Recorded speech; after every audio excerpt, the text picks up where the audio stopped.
Good morning to all. एक बार फिर से आप सब लोगों का उत्कर्ष अप्लाई क्लासेस के अंदर स्वागत। सब लोग फटाफट जुड़ेंगे, उसके बाद आज के सेशन की अपन शुरुआत करेंगे। लास्ट लेक्चर के अंदर हम पढ़ रहे थे स्टमक कैंसर के लिए और आपकी क्लास जरूर लेट हुई है। शेड्यूल आपका 10:50 से था और जो है गलती से आपका 10:30 से शेड्यूल था। तो यहाँ पे जो है सब लोग जो है लगातार जुड़े हुए, लगातार वेट कर रहे हैं। तो आप सब लोगों से एक बार मैं माफ़ी मांग लेती हूँ क्लास का आपके करेक्शन की वजह से। तो सब लोग फटाफट जुड़ जाएगा, पेन और कॉपी लेकर के बैठे और अपने नोट्स को बराबर बनाएं और साथ में रिवीजन करें और सवालों की प्रैक्टिस लगातार करते रहनी है जब तक एग्जाम ना हो जाए। तो यहाँ पे लास्ट हम स्टमक कैंसर के बारे में पढ़ रहे थे और स्टमक कैंसर को अपन कंटिन्यू करने वाले हैं। तो स्टमक कैंसर से हम जो है लास्ट लेक्चर में कहाँ तक आपने स्टमक कैंसर पढ़ा है। बीच में 2 दिन आपकी क्लासेस नहीं थी बच्चों और अभी आप जो है 2 दिन बाद आज आपकी वापस क्लास हो रही है। हाँ बिल्कुल 10:30 पे आप बैठे हो, बहुत सही बात है आपकी, क्योंकि शेड्यूल गलत था आपके पास में। तो यहाँ पे जो है बच्चों आपका जो सब्जेक्ट चल रहा है वो तो चल रहा है ऑन्कोलॉजी। क्या चल रहा है? ऑन्कोलॉजी। और टॉपिक आपका जो चल रहा है वो चल रहा है स्टमक कैंसर। ऑलमोस्ट कंप्लीट हो गया था, कॉम्प्लिकेशन उसके देखना है। उसके बाद स्टार्ट करेंगे कॉलोन कैंसर को। और जैसे ही आपका कॉलोन कैंसर कंप्लीट हो गया अपन स्टार्ट करेंगे पैनक्रियाज कैंसर को। तो जीआई सिस्टम का आखिरी कैंसर पैनक्रियाज कैंसर रहने वाला है। उसके बाद रेस्पिरेटरी सिस्टम के कैंसर को पढ़ेंगे और उसके बाद आप जो है अगला स्टार्ट करेंगे बिल्कुल बिल्कुल प्रोसीजर आपने लास्ट पढ़ा था, जो कि आपकी स्टमक कैंसर की सर्जरी है, जहाँ पे हम गैस्ट्रोडुडेनेक्टमी और गैस्ट्रोजुजिनेक्टमी करते हैं। गैस्ट्रोजुजिनेक्टमी और गैस्ट्रोडुडेनेक्टमी के कॉम्प्लिकेशन क्या हो सकते हैं वो सारे अपन आज के सेशन के अंदर देखेंगे।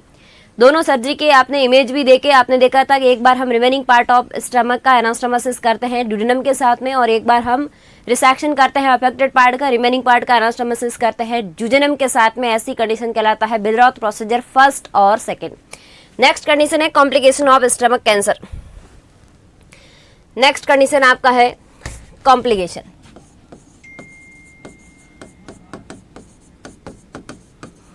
कॉम्प्लिकेशन के अंदर आपको 2 तरीके के कॉम्प्लिकेशन देखने को मिल सकते हैं। एक तो इनिशियल कॉम्प्लिकेशन और दूसरा है late complication.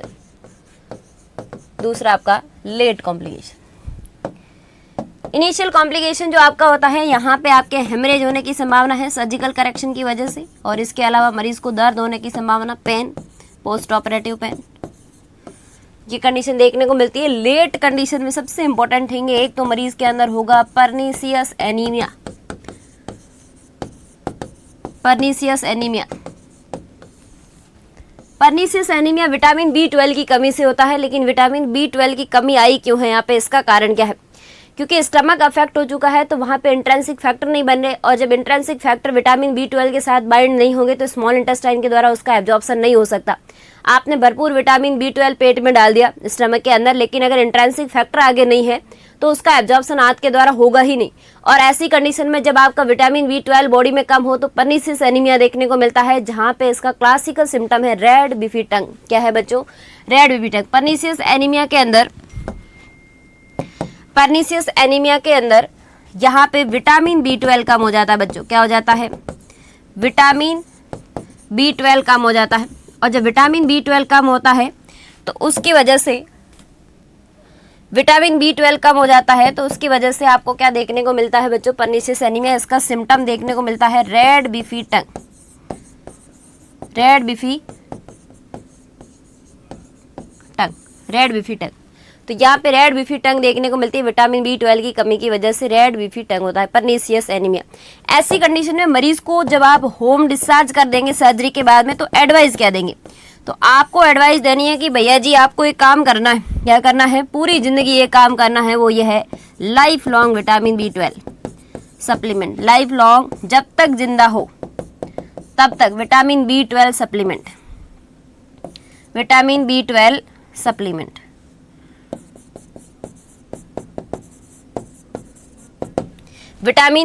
Life long vitamin B12 supplement आपको लेना पड़ेगा, क्योंकि पर्नीसियस एनीमिया आपको रहेगा। क्यों रहेगा? क्योंकि आपके स्टमक के अंदर अब कैपेसिटी नहीं है इंट्रिंसिक फैक्टर बनाने की। दूसरा एक कॉम्प्लिकेशन देखने को मिलता है rapid empty of stomach, that is called dumping syndrome. क्या कहलाता है बच्चों? डंपिंग सिंड्रोम भी देखने को मिलता है।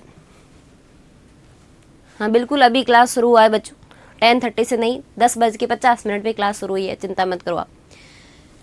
तो इनिशियल आपका जो है वो रहता है हेमरेज और पेन, लेट परनीसिस एनीमिया और डंपिंग सिंड्रोम देखने को मिलता है।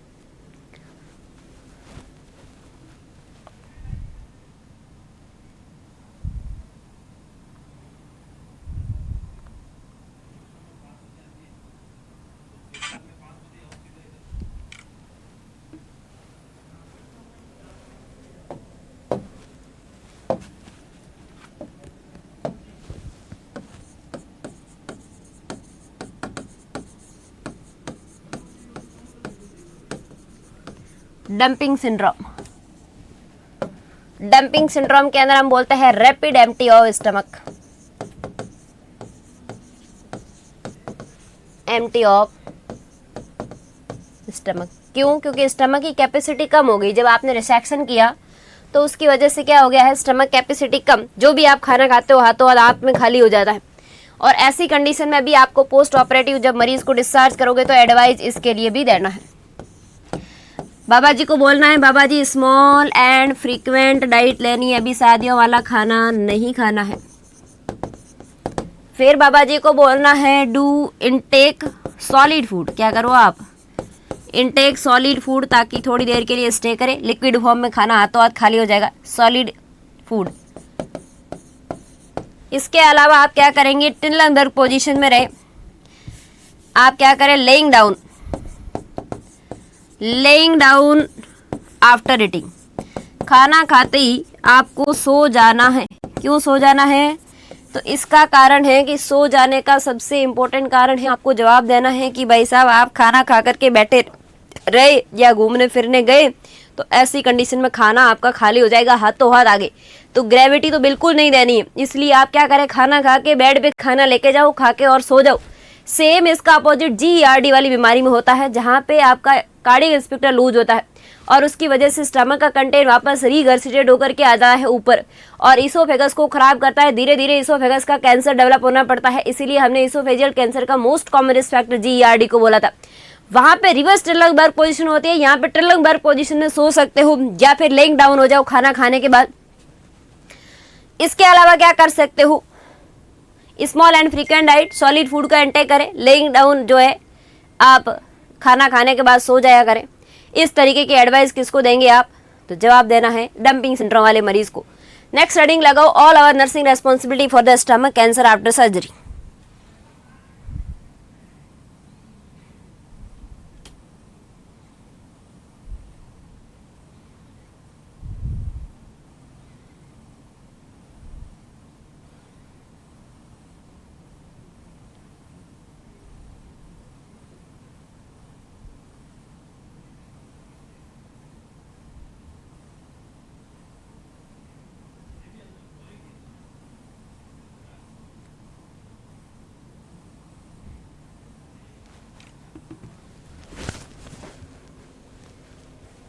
वन स्लाइड नहीं है, स्लाइड नंबर 3 है,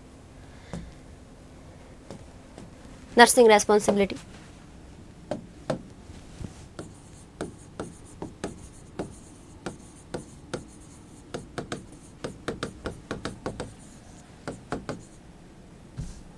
नर्सिंग रेस्पॉन्सिबिलिटी बच्चों GI सिस्टम में हर सर्जरी की ऑलमोस्ट सेम होती है, तो बार बार लिखने की कोई खास जरूरत है नहीं, लेकिन फिर भी तुम लिख दो।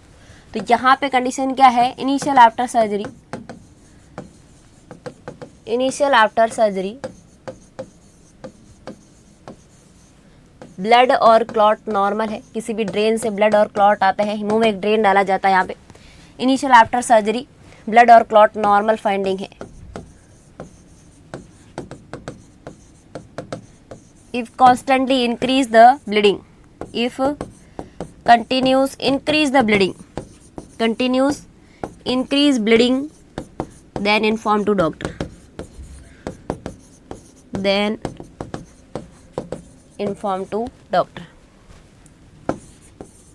ये किसके साथ में? क्योंकि पोस्ट ऑपरेटिव मरीज हिमोवेक ड्रेन के साथ आएगा। ड्रेन लगता है GI सिस्टम में हिमोवेक एब्डोमिनल सर्जरी के, तो ये तो रहता है ड्रेन के साथ नर्सिंग रेस्पॉन्सिबिलिटी। जो ड्रेन होता है वो ज़्यादातर हिमोवेक लगाया जाता है।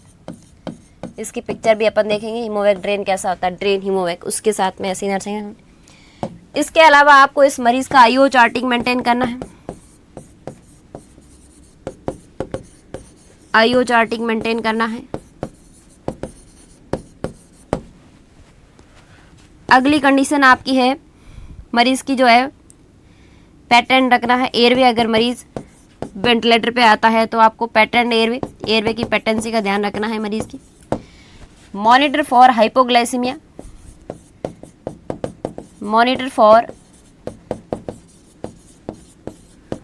Hypoglycaemia if patient is on TPN। TPN पे मरीज अगर है तो फिर आप हाइपोग्लाइसीमिया के लिए मॉनिटर करें। पेशेंट के एयरवे की पैटर्न का ध्यान रखें, आईओ चार्टिंग मेंटेन करें। मरीज के इलेक्ट्रोलाइट इम्बैलेंस होने की संभावना ज़्यादा है, उसकी लगातार मॉनिटरिंग करें। जीआई सिस्टम डिस्टर्ब होने से इलेक्ट्रोलाइट इम्बैलेंस होते हैं। ड्रेन का ध्यान रखें, ज़्यादा ब्लीडिंग हो जाए, समय के साथ ब्लीडिंग बढ़ती जाए तो डॉक्टर को इन्फॉर्म करना है। शुरुआत में थोड़ा बहुत ब्लड और क्लॉट आ भी जाए सर्जरी के बाद में तो प्रॉब्लम नहीं है। तो फटाफट टिपो इसको।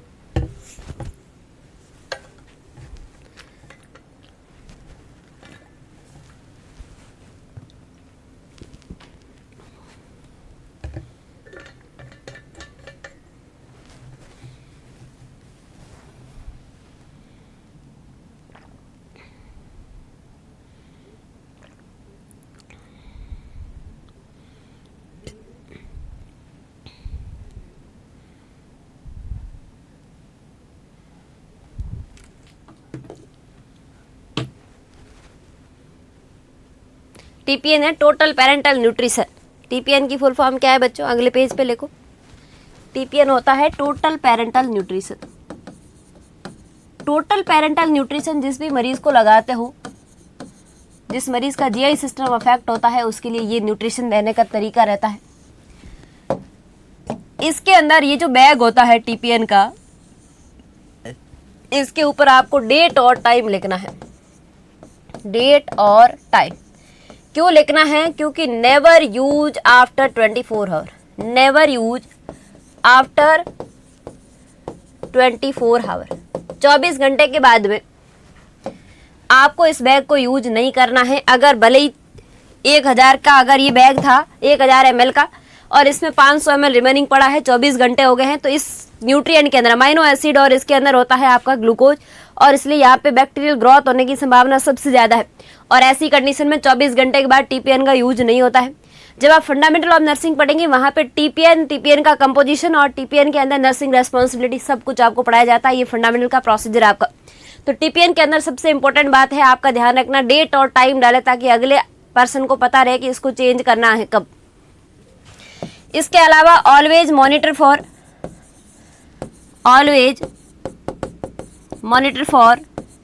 Fluid and electrolyte. मरीज के इलेक्ट्रोलाइट इम्बैलेंस होने की संभावना ज़्यादा होती है। Electrolyte, fluid and electrolyte maintain करें। मरीज का हाइड्रेशन स्टेटस मेंटेन करें। कम से कम आईयू इंटेक 2 to 3 लीटर होना चाहिए बच्चों। मेंटेन हाइड्रेशन स्टेटस,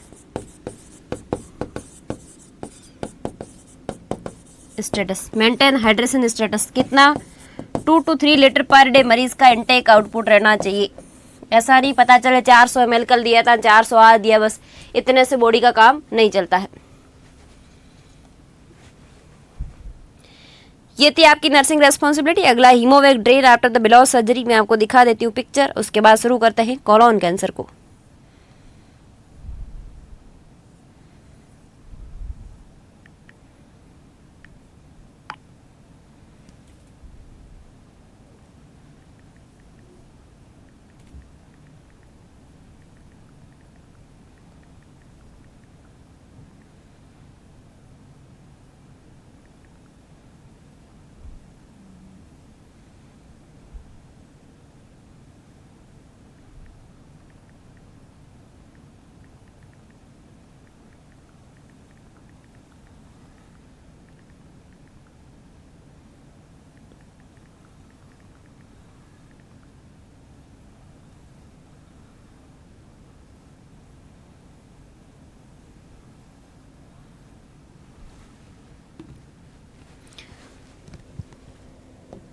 अगला है कि हीमोवेग ड्रेन जो होता है आफ्टर ब्लॉथ कैसा दिखता है, आपको देखना है।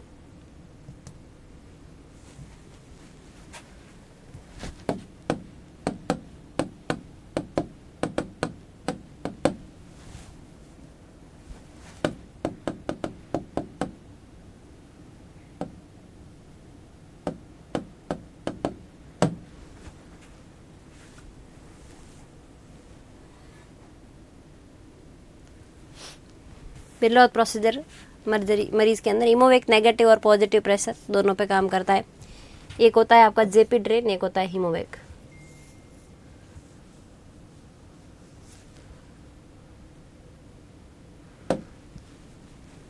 हीमोवेक और जैक्सन पोर्ट दोनों का कंपैरिजन करके आपको दिखा रखा है। जैक्सन पोर्ट भी थोरेसिक कैविटी का ड्रेन होता है बच्चों। जब अपन ब्रेस्ट कैंसर की सर्जरी पढ़ेंगे वहां पे अपन देखेंगे ये जेपी ड्रेन को। जेपी ड्रेन थोरेसिक का होता है, ये एग्जाम में सवाल आया हुआ है बच्चों। जेपी ड्रेन जो होता है बच्चों वो आपके थोरेसिक कैविटी का ड्रेन है, इस बात का आपको पूरा ध्यान रखना है। जैसे कि आपको दिखा रखा है कि दोनों ही क्लोज ड्रेनेज सिस्टम का है। और तो ओपन वाला कौन सा होता है बच्चों, ज्यादातर ऑर्थोपेडिक सर्जरी में ओपन वाले यूज किए जाते हैं। ट्यूब को ऐसे बाहर ओपन रख दिया जाता है, उसको बोला जाता है पेंड्रोज ड्रेन। क्या बोला जाता है, पेंड्रोज ड्रेन। हालांकि सारे के सारे ड्रेनेज आप देखेंगे कहाँ पे, फंडामेंटल ऑफ नर्सिंग के अंदर, लेकिन कुछ जहाँ यहाँ यूज आ रहे हैं अपने कैंसर सर्जरी वो मैं आपको दिखा रही हूँ कि ड्रेनेज जो है टिश्यू स्वेलिंग और डिस्टर्ब हीलिंग के लिए होते हैं, ताकि जिस सर्जिकल साइट के ऊपर आपने सर्जरी की वहाँ पे अगर पस बनेगा, सीरस फ्लूइड बनेगा हीलिंग की वजह से, वो सारा ड्रेन करके लेके आ जाते हैं ये ड्रेनेज, इसलिए उसकी हीलिंग जल्दी होती है। ड्रेन फ्लूइड इनटू द लगभग 500 ml की कैपेसिटी हीमोवेक की होती है और 100 से 200 ml की किसकी होती है, आपकी जेपी ड्रेन की होती है। जेपी ड्रेन थोरेसिक कैविटी का ड्रेन है बच्चों। ये किसका है, थोरेसिक। ऐसा नहीं है कि इसको एब्डोमेन में यूज नहीं करता है, लेकिन इसका मेनली यूज थोरेसिक कैविटी में है। आफ्टर ब्रेस्ट कैंसर सर्जरी में आपको दिखाऊंगी वहां पे। और हीमोवेक का एब्डोमिनल और पेल्विक, एब्डोमेन में भी डाल सकते हो तो एब्डोमिनल एंड पेल्विक। और जब आपने सिजेरियन विजेरियन के बाद भी देखा होगा हीमोवेक लगा हुआ, ये भी डाला जा सकता है, तो पेल्विक कैविटी के लिए भी है। और एब्डोमेन कैविटी की सर्जरी, जीआई ऑर्गन की सर्जरी के बाद भी हीमोवेक डाला जाता है। और कई बार रीनल सर्जरी के बाद में एडी के ड्रेन डाला जाता है। कैंसर ड्रेन, एडी के ड्रेन रीनल सर्जरी के बाद मोस्टली यूज किया जाता है। तो ये तो है आपके, ये तो आपने लिख दिए होंगे।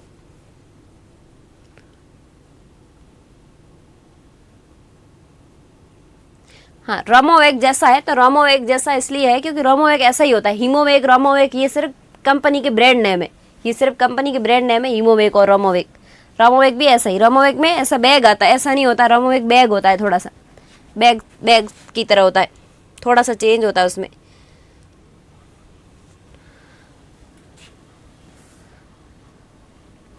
अगली कंडीशन आपकी है कि इस ड्रेनेज को ओरिजिनल में जब आप देखते हो, ये तो पिक्चर क्रिएट की हुई पिक्चर है, ओरिजिनली ये पिक्चर इस तरीके की दिखती है आपको हीमोवेक की। ये रहा हीमोवेक, हाँ ये हीमोवेक है। नेगेटिव प्रेशर पे अगर आपको काम करवाना है तो इसको पंच करके क्लिप लगा दो, और अगर आपको नेगेटिव नहीं करवाना है तो फिर इसको ऐसे ही जैसा अभी फूला हुआ है वैसे खुला रखो। तो ये हीमोवेक, रोमोवेक बैग,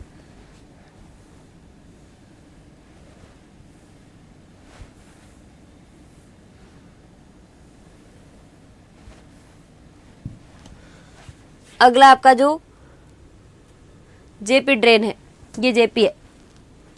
ये आपने ऐसा पाउच की तरह बोतल देखी होगी कभी जेपी की। ये आपका जेपी है जो लगभग 200 ml मैक्सिमम कैपेसिटी रखता है। कुछ 250 के भी आते हैं हॉस्पिटल में बच्चों।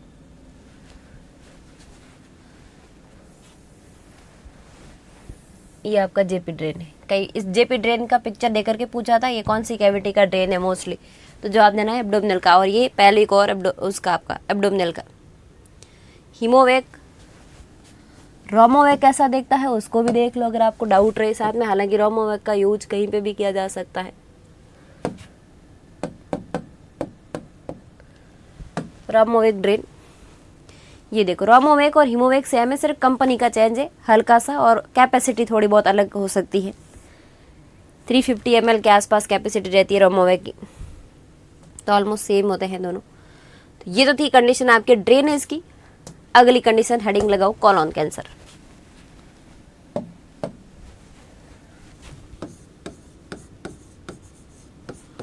कॉलोन कैंसर का मतलब है लार्ज इंटेस्टाइन के पार्ट का कैंसर। कॉलोन कैंसर का मतलब होता है लार्ज इंटेस्टाइन के पार्ट का कैंसर। लार्ज इंटेस्टाइन के पार्ट का कैंसर, तो ये आपका इसोफेगस, ये स्टमक है, और स्टमक से आपकी ये स्मॉल इंटेस्टाइन है, और स्मॉल इंटेस्टाइन से आपका शुरू होता है लार्ज इंटेस्टाइन। ये आपका असेंडिंग कॉलम है, ये ट्रांसवर्स है, ये डिसेंडिंग है, ये सिग्मोइड और ये फिर रेक्टम और एनल कैनाल। तो यहाँ पे ये इस तरीके का कॉलम का अरेंजमेंट रहता है, इस तरीके से। तो इसका अगर अपन नामकरण करें तो कैसे करते हैं कि ये तो है आपका असेंडिंग कॉलम, असेंडिंग कॉलम, ये आपका है ट्रांसवर्स कॉलम,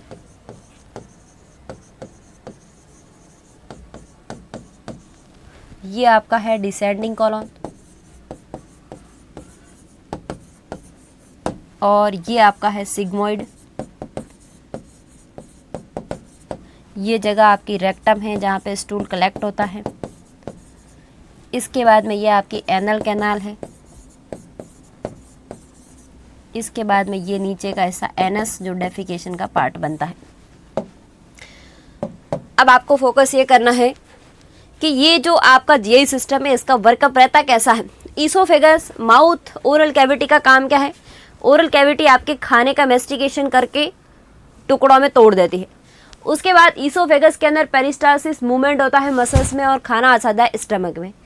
स्टमक के अंदर इंट्रिंसिक फैक्टर, एचसीएल और various type of gastric juices होता है जिसकी वजह से खाने को काई में कन्वर्ट किया जाता है। क्योंकि अगर आपने रसगुल्ला खाया तो रसगुल्ला ब्लड में नहीं जाएगा, तो ग्लूकोज फॉर्म में वहां पहुंचे ग्लूकोज, उसके लिए क्या करेंगे तो खाने का ब्रेकडाउन इस तरीके से किया जाता है, काई में कन्वर्ट करेगा तो आंत उसके अंदर से न्यूट्रिएंट निकालने का ताकत रखता है।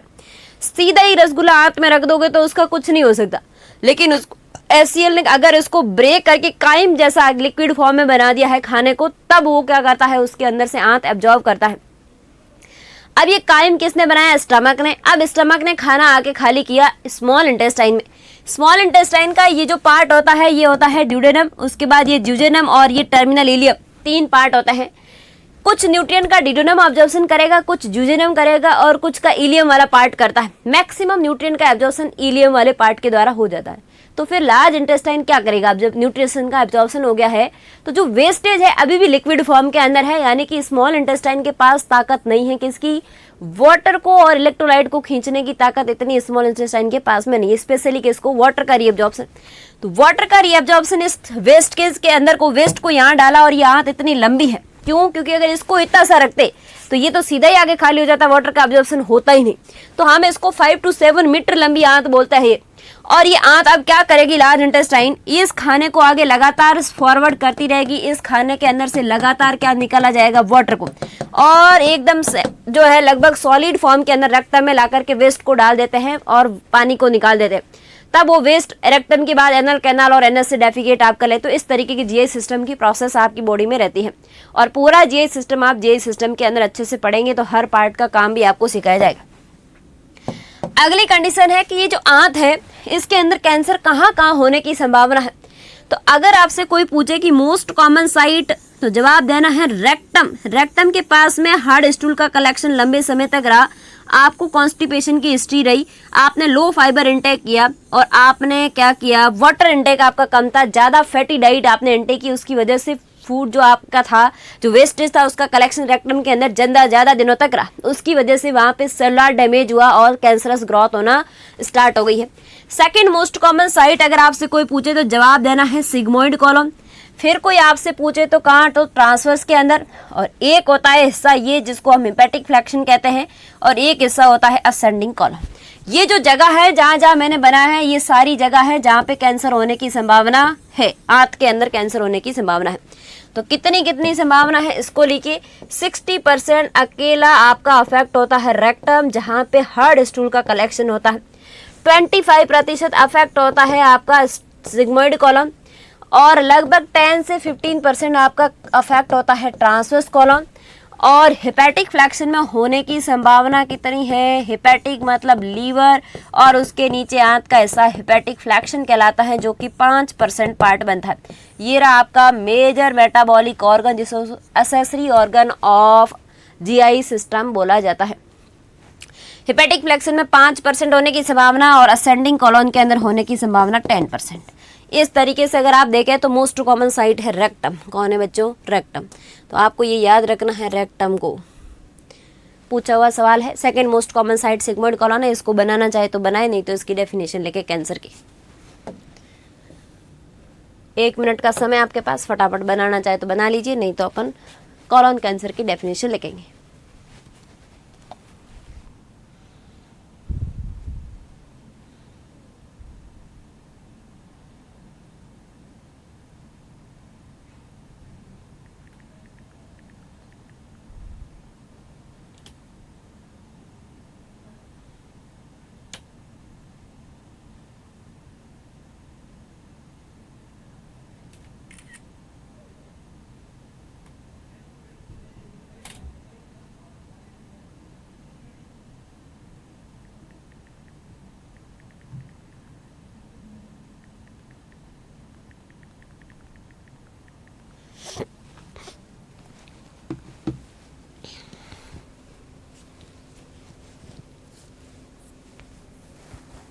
आगे बढ़ते हैं, बना लिया होगा आपने।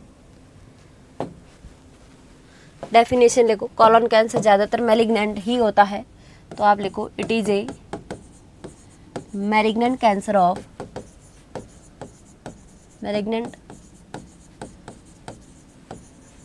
ऑफ लार्ज इंटेस्टाइन, या कॉलोन कह सकते हो, या इसको बोलो large intestine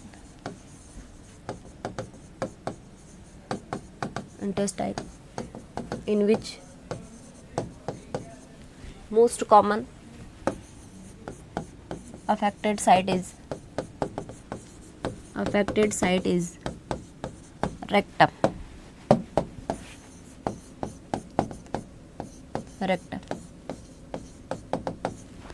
Second most common site, जवाब देना है, सेकेंड मोस्ट कॉमन साइट है sigmoid colon.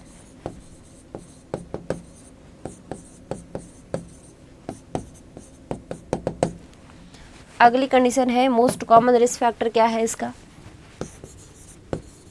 Most common risk factor क्या है?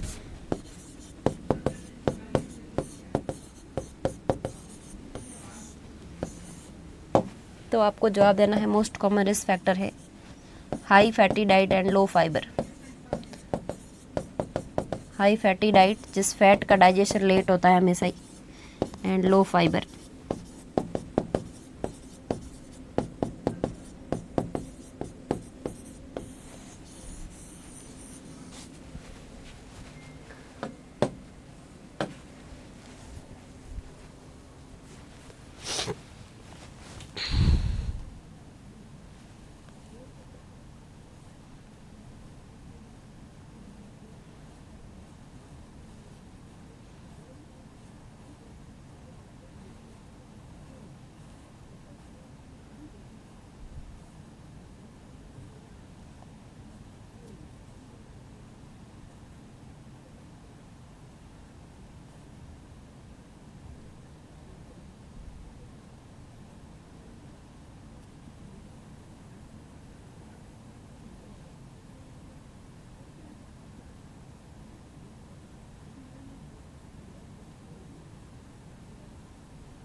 अगली कंडीशन है बच्चों रिस्क फैक्टर हेडिंग लगाओ।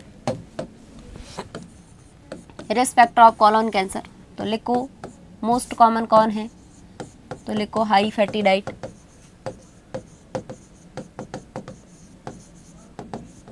High fatty diet.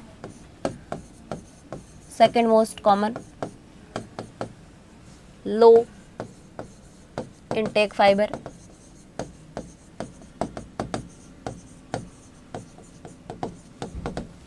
इसके अलावा सबसे ज़्यादा प्रॉब्लम जी फैमिली हिस्ट्री। ये ऑल ओवर कैंसर का मोस्ट कॉमन होता है genetic family history, gene mutation, gene mutation. Chronic gastritis, chronic gastritis, Crohn's disease, Crohn's disease जो होती है जहाँ पे गट के अंदर कहीं पे भी इन्फ्लामेटरी चेंजेस आते हैं, ज़्यादातर लोअर असेंडिंग तरीके से स्टार्ट होता है इन्फेक्शन। इसके अलावा डाइवर्टिकुलाइटिस और डाइवर्टिकुलोसिस। कुलोसिस के अंदर क्या होता है, डाइवर्टिकुलोसिस, जैसे आपने बच्चों पढ़ा होगा एन्यूरिज्म, एन्यूरिज्म में ब्लड वेसल्स का वॉल वीक होने की वजह से डायलेशन हो जाता है। जैसे आपकी ये ब्लड वेसल्स है उसकी ऐसे फूल गई हो, ऐसे हो गई हो, तो उसको हम बोलते हैं एन्यूरिज्म। सेम डाइवर्टिकुलम का ऐसा पार्ट लूप बन जाता है, ये आपका डाइवर्टिकुलम है, उसका इस तरीके से लूप बन जाता है, वीकनेस हो जाती है जगह पे, weakness of wall and form loop, formed loop structure that is called diverticulosis, and diverticulitis it is inflammatory changes in the diverticulum. Crohn's disease gut के अंदर कहीं पे भी एनीवेयर ऑफ गट इन्फ्लामेशन होना कहलाता है क्रॉन्स डिजीज। क्रोनिक गैस्ट्राइटिस के अंदर स्टमक के अंदर लंबे समय से अगर इन्फ्लामेशन रहे तो वो खाना वैसे ही क्या नहीं आता है, काई में कन्वर्ट नहीं हो पाता ढंग से, या खाने का जो है इंडाइजेशन रहता है, उसकी वजह से ये प्रॉब्लम आगे आंत के अंदर भी चलती है। अगली कंडीशन क्या है बच्चों, इतने लिखो, फिर अगले पेज पे अगले रिस्क फैक्टर लिखते हैं अपन।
अगली कंडीशन और क्या रिस्क फैक्टर है, कीमो और रेडिएशन एक्सपोजर। कीमो और रेडिएशन इलाज और दोनों इंतजाम है। Radiation exposure, chemo exposure, chemo exposure, less water intake, इसलिए तुम भी क्लास लेते थे पानी पीते रहो, पानी का ज़्यादा पीना जरूरी है। अगली कंडीशन में आपका high spicy food, GI irritant use करना, जीआईटी इरिटेंट। जीआईटी इरिटेंट आपकी इसोफेगस से लेकर के ओरल कैविटी से लेकर के आंत से लेकर के सबको अफेक्ट करते हैं, जैसे कि spicy food, roasted food, roasted packing food आते जो रोस्टेड पैकिंग फूड जो कुरकुरे आप खाते हो। अगली कंडीशन है कि आप क्या खाते हो, टी कॉफ़ी का एक्सेस यूज, टी कॉफ़ी का एक्सेस यूज करना, कोल्ड ड्रिंक, सोडा, ये सब चीज़ें भी डाइजेशन के अंदर अल्ट्रेशन डालती है।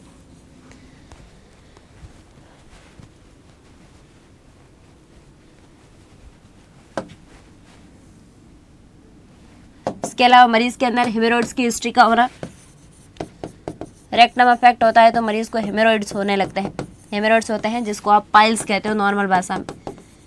रेक्टल वेसल्स का dilation, rectal vessels dilation due to straining, ज़्यादा स्ट्रेन करना पड़ता है, कॉन्स्टिपेशन, स्ट्रेनिंग और कॉन्स्टिपेशन। ऐसी हिस्ट्री भी मरीज के अंदर देखने को मिलेगी आपको।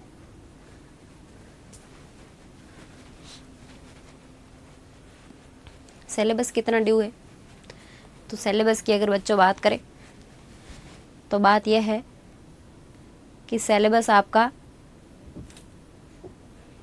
रेस्पिरेटरी के कैंसर, जीआईटी में पेनक्रियास कैंसर बचा हुआ है कोलोन के बाद, और इसके अलावा आपके ब्लड के अंदर ल्यूकेमिया, लिम्फोमा पढ़ेंगे, बोन एंड जॉइंट का मल्टीपल माइलोमा पढ़ेंगे, ब्रेन ट्यूमर पढ़ेंगे, स्किन कैंसर पढ़ेंगे, रीनल सिस्टम के कैंसर पढ़ेंगे।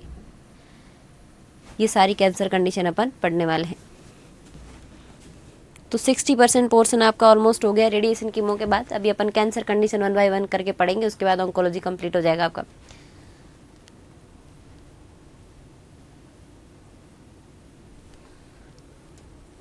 अगली कंडीशन है बच्चों स्टेज ऑफ कोलोन कैंसर।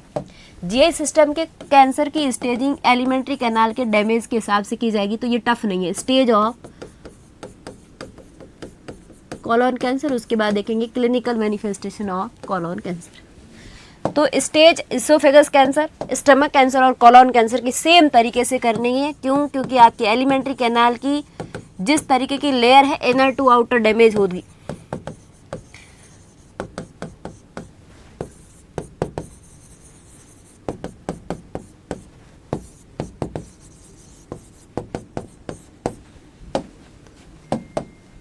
इसके अंदर इन्वॉल्व ओनली म्यूकोजा,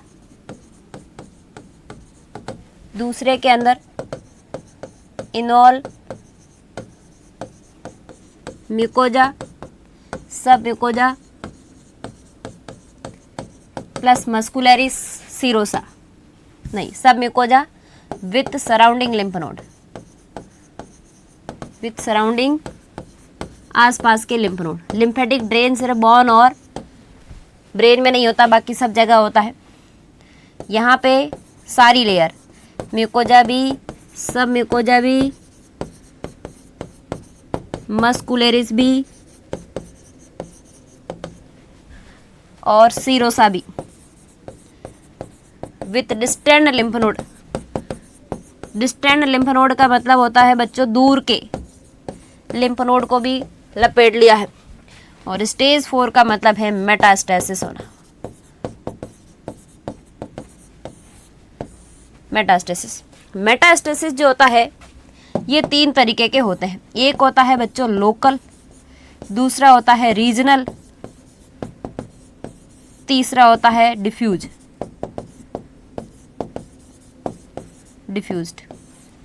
यानी कि लोकल का मतलब है जैसे मान लो आपको लंग्स के अपर लोब में कैंसर था, उसके आसपास में कैंसर भी था।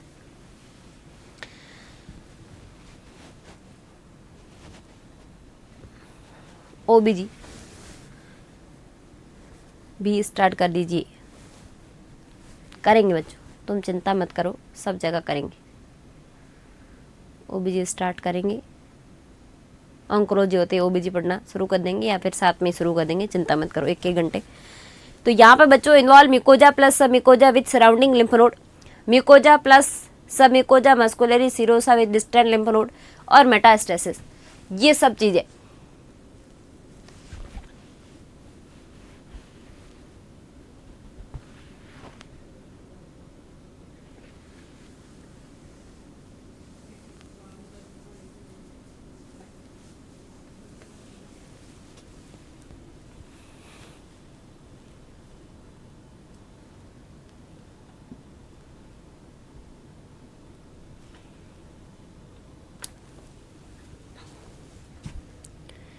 अब आपको समझना है, जैसे मान लो ये आपका लंग्स है और लोकल का मतलब क्या हुआ बच्चों कि यहाँ पे ये हुआ तो इसको हमने बोला ये लोकल हुआ, और लोकल का मतलब है कि इसके आसपास में ये इस लोब से इस लोब में आ गया, तो ये था लोकल इन्फिल्ट्रेशन।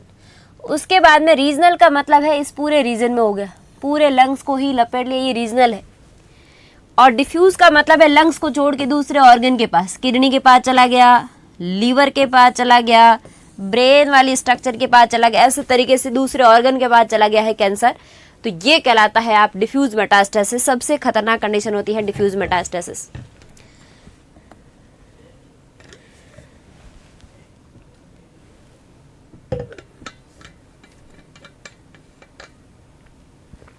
बीच में ज्वाइन किया इसलिए मैं पूरी क्लास वापस रिपीट करूँगी, पॉसिबल नहीं है।